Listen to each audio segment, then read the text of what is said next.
새벽 기도회 시작하겠습니다. 414장, 414장입니다.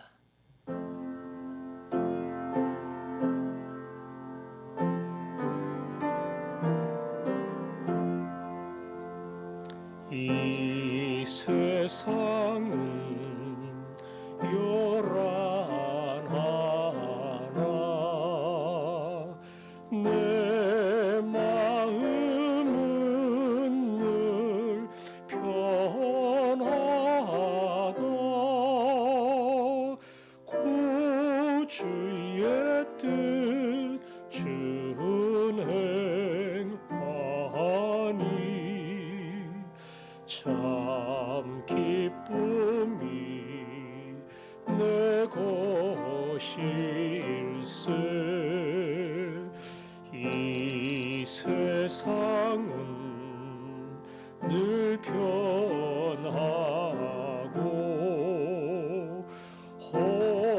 험악한 일 참 많으나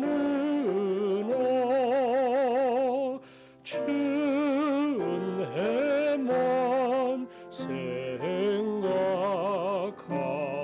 생각하니 참 기쁨이 내 것일세. 육신의 눈 못 볼 때에 신령 없는 곳 밝히사 저 천성문 보게 하니 참 기쁨이 내 것일세. 내 마음과 내 영혼이 모든 욕심 다 버려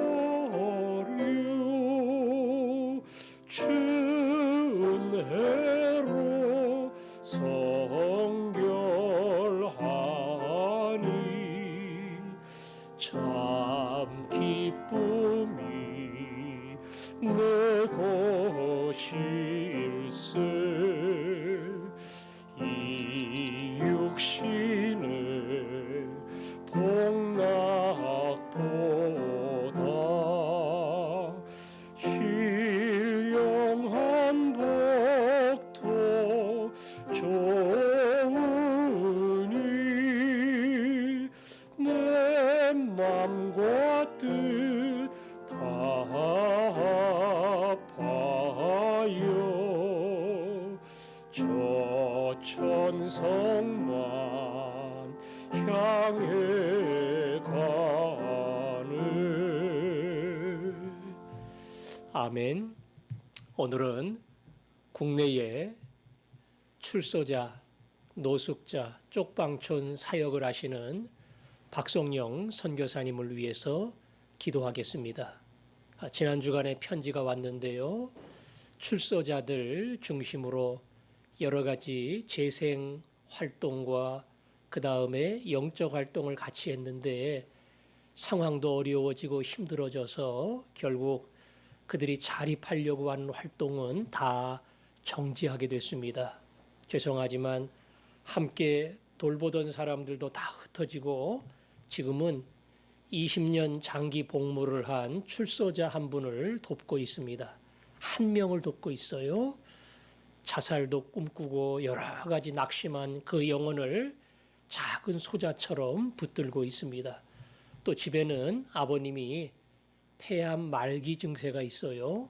몸도 가누기가 힘든데 그 아버님을 모시기로 작정을 하고 집으로 모시고 왔는데 끝까지 잘 감당하도록 본인이 편지에 쓴 것처럼 많은 영혼을 섬기지 못하지만 이 작은 자가 예수님이라는 마음을 가지고 끝까지 돌보고 사랑할 수 있는 힘을 주시도록 우리 박성영 선교사님을 위해서 기도하겠습니다.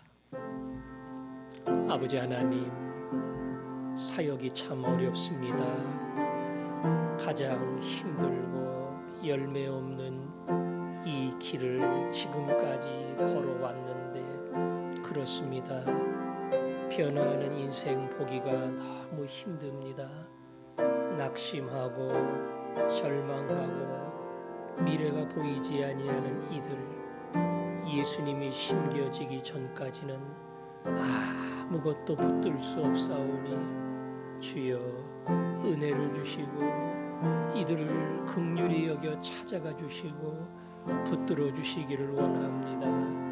하나님, 낙심한 그 형제를 주님이 찾아가 주시고 박성령 선교사님을 통하여 위로와 소망을 얻게 하시고 예수 그리스도 그분을 붙들고 새로운 인생을 출발하게 주옵소서. 약해진 아버님 돕고 있습니다. 주의 사랑이 부어지게 하시고 그 약함 속에 예수 그리스도를 고백하며 믿음의 자리로 나아가는 하나님의 아들 되게 하여 주옵소서. 감사합니다. 아멘. 국내 사역을 하는 박성영 선교사님을 위하여 기도합니다. 많은 영혼이 아닌 출소자 한 사람, 쪽방촌, 그리고 노숙인 한 사람, 그 한 사람 한 사람을 섬기며 열매를 보는 것이 너무나 힘든데 사랑하는 종의 마음 속에 지극히 작은 자 한 사람에게 한 것이 내게 한 것이다. 그 말씀으로 격려해 주셔서 감사합니다. 소망 없는 한 영혼을 붙들고 씨름하게 하시고 그가 기도로 씨름하고 사랑할 때에 아름다운 변화가 일어나게 하여 주옵소서. 예수님 이름으로 기도합니다. 아멘. 하나님 아버지 말씀 빌립보서 4장 1절, 2절, 3절, 3절 말씀 같이 읽겠습니다. 1절, 2절, 3절 함께 읽습니다. 시작. 그러므로 나의 사랑하고 사모하는 형제들, 나의 기쁨이여 면류관인 사랑하는 자들아, 이와 같이 주 안에 서라. 내가 유오디아를 권하고 순두개를 권하노니 주 안에서 같은 마음을 품으라. 또 참으로 나와 멍에를 같이 한 네게 구하노니 복음에 나와 함께 힘쓰던 저 여인들을 돕고 또한 글레멘도와 그 외에 나의 동역자들을 도우라. 그 이름들이 생명책에 있느니라. 아멘. 바울은 빌립보 성도들을 향해서 나의 사랑하고 사모하는 형제들이다 이렇게 불렀습니다. 쉽게 말하면 목사가 성도들을 향해 내가 여러분을 참으로 사랑합니다.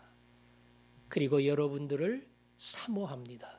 사모한다는 말 속에는 그들을 향한 기대, 더 나아가 가능하면 만나서 교제하고 그들을 격려하고 믿음 위에 세워주고 싶어 하는 그런 바울의 마음이 담겨 있습니다. 빌립보 성도를 향한 바울의 마음. 이미 1장에서 너희가 내 마음에 있다. 너희가 내 마음에 있다. 내가 그리스도의 심장으로 너희 무리를 사모한다. 말한 것처럼 바울은 빌립보 성도들 한 사람 한 사람들을 마음속에 품고 사랑하고 그들을 돌보고 만나기를 원하고 그리고 그들을 세우기를 원했습니다. 더 나아가 그 다음에 보니까 나의 기쁨이요 면류관인 사랑하는 자들아 그랬죠. 바울은 내가 너희를 사랑하고 내가 너희를 사모한다 이렇게 이야기한 다음에 그리고 너희는 나의 기쁨이요 면류관이다. 너희는 나의 기쁨이요 면류관이다. 내 인생의 참 기쁨과 만족이 어디에 있느냐? 너희에게서 나온다. 너희에게서. 너희를 보면서 내가 뿌듯하고 기쁘고 감사하고 그런 모든 감사의 제목, 그게 빌립보 성도들 너희들이다. 면류관이라고 하는 것은 올림픽 마라톤에서 승리한 자에게 씌워주는 월계관이에요. 너희를 보면서 내가 목회를 참 잘했다. 이 빌립보 성도들 개척을 하고 이들을 믿음 안에 돌보는 거, 그게 헛되지 않았구나. 너희를 보면서 나는 그런 뿌듯함이 있다. 바울은 그렇게 말합니다. 그리고 주 안에 서라. 목사가 자기 교회 성도들을 보면서 이렇게 말할 수 있다면 목사는 행복한 사람이죠. 설교하면서 사랑하는 성도 여러분, 이런 단어를 쉽게 사용할 수 있지만 정말 내가 성도들을 사랑하는가?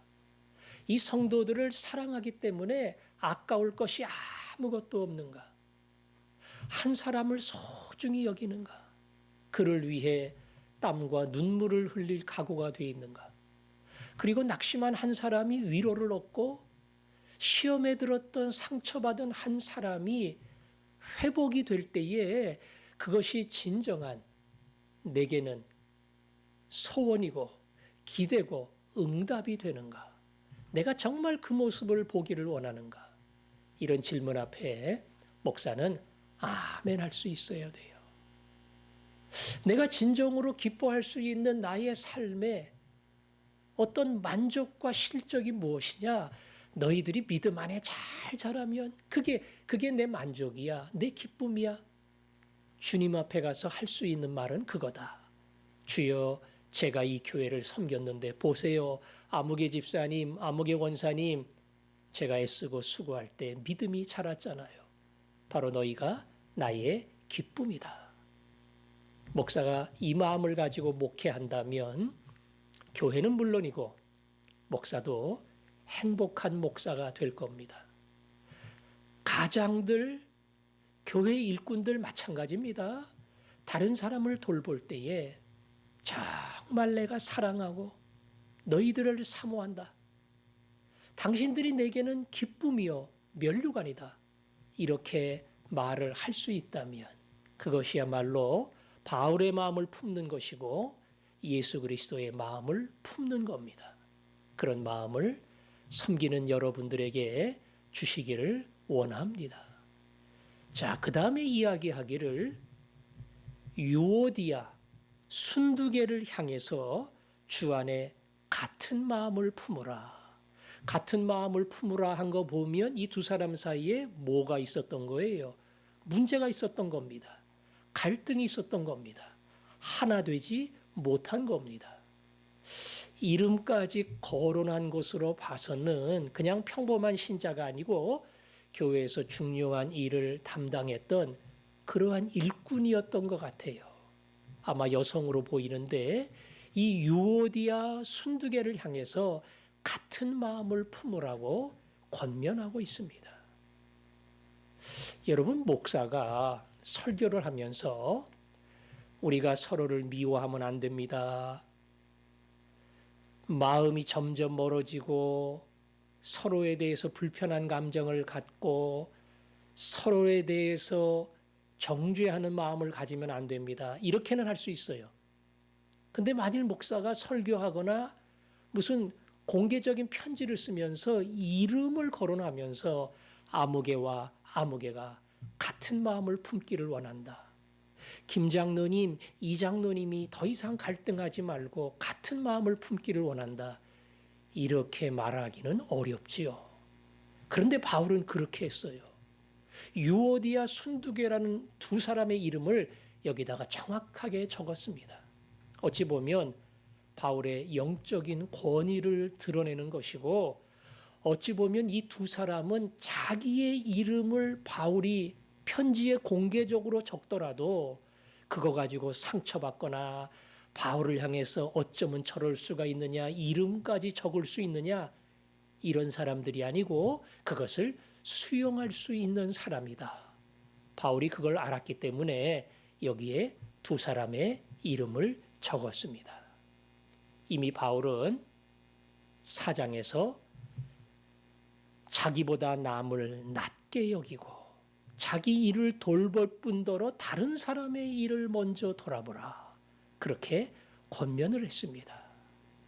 교회가 든든해지는 가장 분명한 증거 중에 하나는 서로를 인정하고 수용하고 많은 것이 다르다 할지라도 예수 안에서 우리가 하나임을 알고 한 마음으로 함께 가는 것, 이것이 교회의 가장 큰 특징 중에 하나입니다. 그래서 유오디아 순드계에게 불편한 마음, 미워하는 마음, 그리고 멀리하려는 마음을 다 버리고 같은 마음을 품으라 권면을 한 겁니다. 그 다음에는 몇몇 일꾼들을 설명하면서 이런 사람들을 알아주고 이런 사람들을 귀중히 여기라, 이런 사람들을 도와주라, 몇 사람 이야기를 했는데, 첫 번째, 나와 멍에를 같이 한 내게 구하노니 그랬죠? 멍에를 같이 한다는 게 뭐예요? 소 어깨에다가 멍에를 얹어서 끌고 가게 하잖아요. 멍에를 같이 했다니까 두 마리 소에다가 멍에를 얹혀서 한 방향으로 가는 거 아니겠어요? 아니, 소가 다른 방향으로 가면 그 함께 멍에 얹어서 가는 게 아니지요. 싸움 나지요. 두 소가 한 방향으로 가는 게 말 그대로 멍에를 같이 맨 겁니다. 바울이 얘기합니다. 빌립보 성도들아, 너희는 나와 함께 이 믿음의 멍에, 섬김의 멍에를 함께 짊어진 자들이다.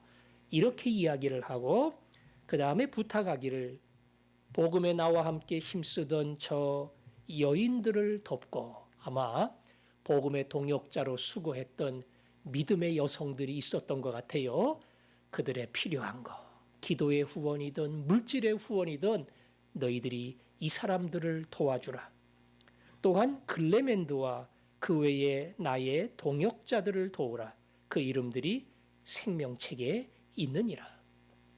바울을 도왔던 글레멘드와 많은 동역자들, 이들을 도와주라고 이야기합니다. 빌립보 성도들은 선교에 열심이었습니다. 기도의 후원, 특별히 물질의 후원, 이 일에 있어서는 어느 교회 뒤지지 않을 만큼 아주 열심히 힘을 다했습니다. 그래서 바울이 빌립보 성도를 보면서 더 그런 면에서 믿음이 생긴 것 같아요. 안 하는 사람들에게 말하는 게 쉽지 않지만 너희는 잘하잖아. 그래서 내가 너희들에게 더 권면한다. 나와 함께 복음을 위해 수고했던 그 사람들을 알아주고 그 사람들을 도와주고 그 사람들을 너희들이 후원해야 한다. 쉽게 말하면 목회자, 특별히 선교사, 그들의 선교의 짐을 너희들이 함께 지는 것이다. 우리도 기도로 그들을 돕습니다. 그리고 물질로 그들을 돕습니다. 우리가 기도하지 않고 물질로 후원하지 않으면 마치 그 선교사님은 아무 보호도 받지 못하고 홀로 선교지에 떨어져서 대책도 없이 그렇게 버려진 사람처럼 남아있을 겁니다.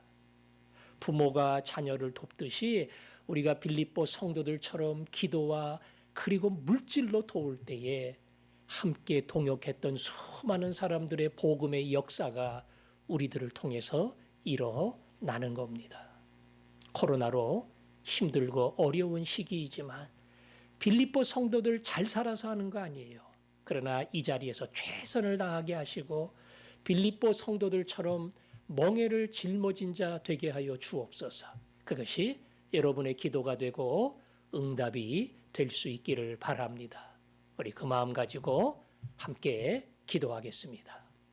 아버지 하나님, 선교의 소원을 우리에게 주시고 그 소원과 열심을 가지고 복음에 동참한 자 되게 하여 주옵소서. 아멘.